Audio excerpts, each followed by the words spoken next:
Magandang araw sa lahat. Ngayon ay narito kaming ikalimang grupo at aming tatalakayin ang pakopbiyak na bato o ang kasunduan sa biyak na bato na naglagdag ng mga hakbang patungo sa kapayapaan sa panahon ng Rebolusyong Pilipino. Kaisa ng Nobyembre sa taong 1897, itinatag ang kauna-unahang republika sa Pilipinas. Ito ay ang Republika ng Biak na Bato. Nilagdaan ni Emilio Aguinaldo de Papang Revolusyonaryo ang Konstitusyong Probisyonal de República de Pilipina na isinulot sa kamundukan ng Biak na Bato sa San Miguel sa lalawigan ng Bulacan. Nakasaad dito sa saligang batas na ang pagpapatayo ng sariling Republikang Pilipino at paghihiwalay ng Pilipinas sa Espanya. Ngunit ito'y nabaliwala. Nagtagal lamang ito ng isang buwan dahil nabuwag ito ng isang kasunduong pangkapayapaan ng bansang Espanya sa mga kondisyon. Pero kung mababasa natin ang kasulatan sa kasunduan ng Biak na Bato, ay ibinenta raw ni Emilio Aguinaldo sa mga Espanyol ang Republika ng Biak na Bato sa halagang 800,000 piso. Ngayon ay dumako tayo sa Republika ng Biak na Bato. Narito po si Jericho upang ibahagi sa atin ng mga aral at kaganapan ng itatag ang Republika ng Biak na Bato. Ang Republika ng Biak na Bato ay ang kauna-unahang republikang naitatag sa Pilipinas ng maghihimagsik na si Emilio Aguinaldo at ang kanyang mga kapwa kasapi sa Katipunan. Sa kabila ng tagumpay nito, gaya ng pagkakatatag ng kauna-unahang saligang batas ng Pilipinas, ang republika ay nagtagal lamang sa loob ng ilang buwan. So kahit na po ang Republika ng Biak na Bato ang kauna-unahang naitatag na republika sa Pilipinas, hindi pa rin po ito ang naging opisyal na republika sapagkat nagtagal lamang po ito sa loob ng 2 buwan. Ang kauna-unahang opisyal na Republika ng Pilipinas ay ang Malolos Republic. Ang kauna-unahang kaisipan ng Republika ay nagsimula noong huling bahagi ng himagsikang Pilipino na si Emilio Aguinaldo, pinuno ng Katipunan, ay napalibutan at nagsama ng 500 katao at tumuloy sa Biak na Bato, isang masukal na lugar sa 3 hangganan ng mga bayan ng San Miguel, San Ildefonso at Doña Remedio sa Bulacan. Sa balitang pagdating ni Emilio Aguinaldo, sa lugar ay umabot ang mga taon sa mga lalawigang Ilocos, Nueva Ecija, Pangasinan, Tarlac at Zambales ay nagpabago ng kanilang mga hukbong lakas pandigma. Nagpahayag si Aguinaldo ng pagpapahayag ng kanyang taguan sa Biak na Bato na pinamagatang para sa mga matatapang na anak ng Pilipinas, na isinulat niya ang kanyang mga panghimagsikang kagustuhan. Panguna, ang pagpapatanggal ng mga praile at ang pagbabalik sa mga Pilipino ang mga lupain na dapat talaga ay para sa kanila. Pagkakaroon ng kinatawan sa Kastilang Cortes, kalayaan ng mga mamamahayag at pagpapalaganap ng iba't ibang mga sektang relihiyon, kaparehas na pagturing at pagsweldo sa mga sibil na aliping mga peninsular at insulares, pagtanggal sa kapangyarihan ng pamahalaan at pagtanggal ng mga mamamahayang sibil, legal na pagkakapantay-pantay ng lahat ng katauhan. Noong ika-1 ng Nobyembre 1897, ang itinatadhana na saligang batas para sa Republika ng Biak na Bato ay nilagdaan.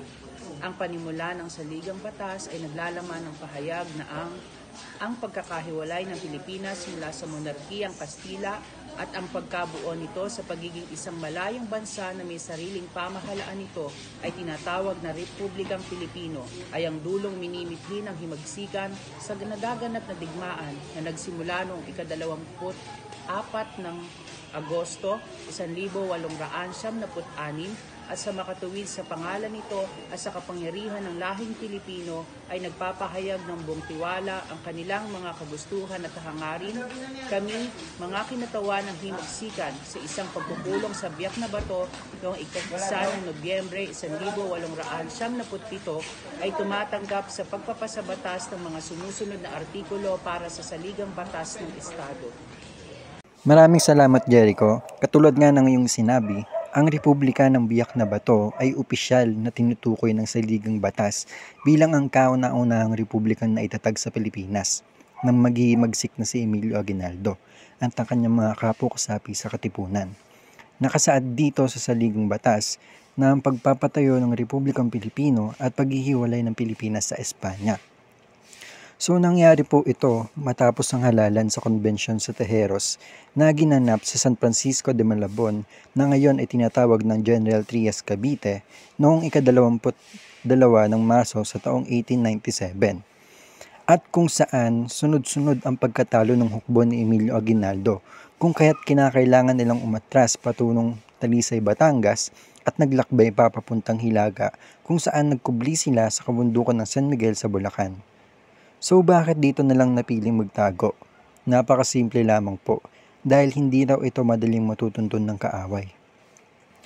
At dahil nabanggit ko na ang halalan sa konbensyon sa Tejeros, nandito sina Jamila Penete at Eliza Maurice upang talakayin ang mga kaganapan at pangyayari sa araw ng halalan sa konbensyon sa Tejeros.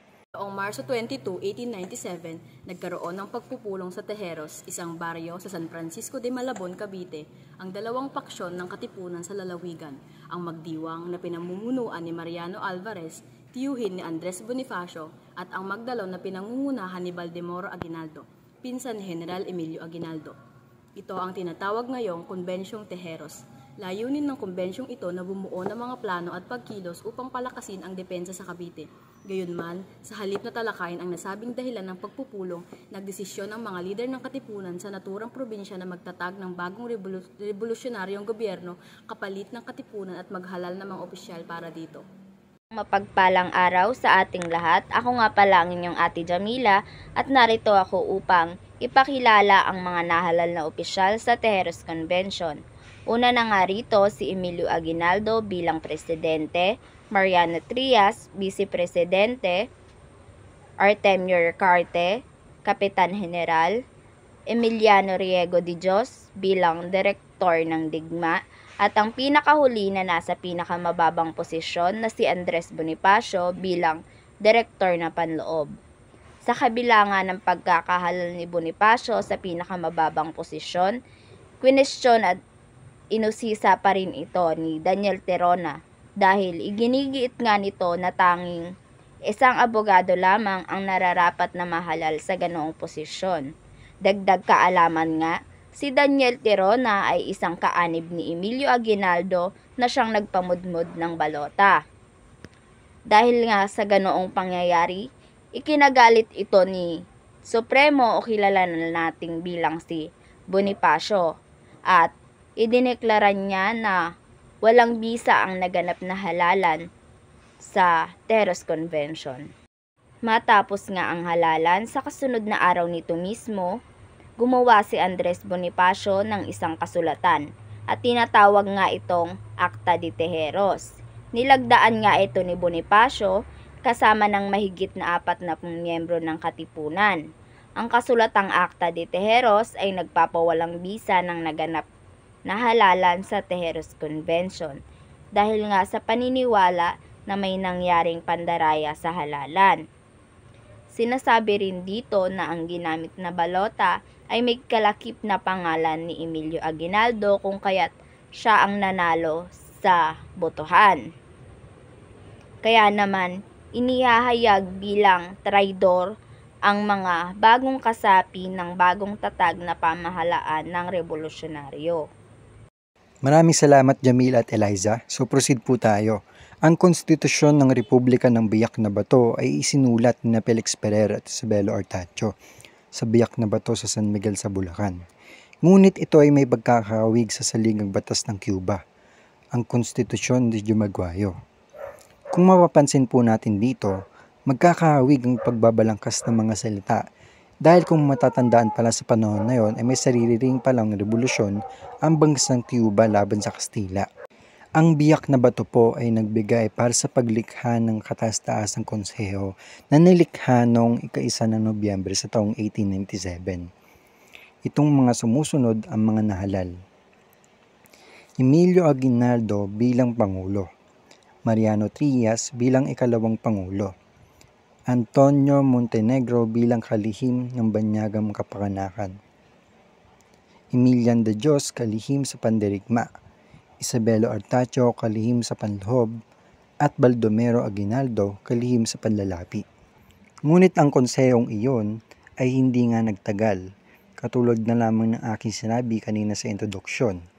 Nagtagal lamang iyon ng 1 buwan dahil nabuwag iyon ng isang kasunduan pangkapayapaan ng Espanya. Yun po ay nilagdaan ni Gobernador General Fernando Primo de Rivera, a Spanish politician. So ito na ang pakubiyak na bato o ang kasunduan sa biyak na bato. Nakasaad po rito ang pagbabayad ng Espanya para sa pag-aareglo ng dalawang panig sa halagang 800,000 piso.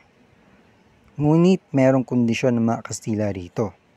Ano-ano nga ba ang mga iyon? Una, ipapatigil daw ni Aguinaldo ang pakikipaglaban sa mga Kastila at mananahimik na lamang sa Hong Kong. At ang 400,000 piso dito ay mapupunta kay Aguinaldo. Pangalawa, 200 piso naman kapag ang bilang ng armas na naisuko ay lalagpas ng 700. Pangatlo, 200,000 piso kapag naipahayag ang pangkalatang amnestisya. Pang-apat, magbibigay daw ang Kastila ng karagdagang 900,000 piso sa mga danyos na naidulot sa giyera sa mamamayang Pilipino. Sa sumakatotal, 1.7 milyon kapalit ng Republika ng Biak na Bato. Pagkatapos may ibigay ang mga kondisyon, ay agad naman sinunod ni Emilio Aguinaldo ang mungkahi ng Espanya. Pumunta siya sa Hong Kong at nakatanggap siya ng 400,000 piso o Mexican dollar. Ngunit habang nasa Hong Kong si Aguinaldo at ang kanyang mga kagrupo, nainis sa mga naiwan sa Pilipinas dahil wala raw silang natanggap na pera na ipinangako ng Espanya. At dahil dyan, nagtuloy-tuloy lang ang Rebolusyong Pilipino laban sa Kastila. Hindi binigay ng Kastila ang natitirang 200,000 piso dahil hindi tumigil ang mga revolusyonaryo sa pakikipaglaban sa Kastila. Pero habang nakikipaglaban ng mga Rebolusyong Pilipino na naiwan sa Pilipinas, ano kaya ang ginagawa ni Aguinaldo sa Hong Kong? Si Emilio Aguinaldo pala ay may tinatagong estratehiya. Bumili siya ng armas sa mga Amerikano upang gamitin niyon laban sa mga Kastila. Noong ika-19 ng Marso sa taong 1898, bumalik si Aguinaldo sa Pilipinas sa Cavite at doon ay naglabas siya ng kautusan na sisimulan nila ulit ang Rebolusyong Pilipino laban sa mga Kastila sa tulong na din ng mga Amerikano. At sa 333 na pangalipin ng Espanya sa Pilipinas, ay nagtagumpay si Emilio Aguinaldo at napatalsik niya ang mga Kastila sa tulong na rin ng mga Amerikano. Ngunit ang buong akala ni Aguinaldo ay kakampi niya ang bansang Amerika. Sa katunayan ay ibinenta na pala ng bansang Espanya ang Pilipinas sa Amerika sa halagang 27 milyong dolyar na kung saan nagugat sa Philippine-American War. At iyan nga ang kaganapang itinatag ni Emilio Aguinaldo, ang kauna-unahang republikang kanyang itinatag, ang Republika ng Biak na Bato.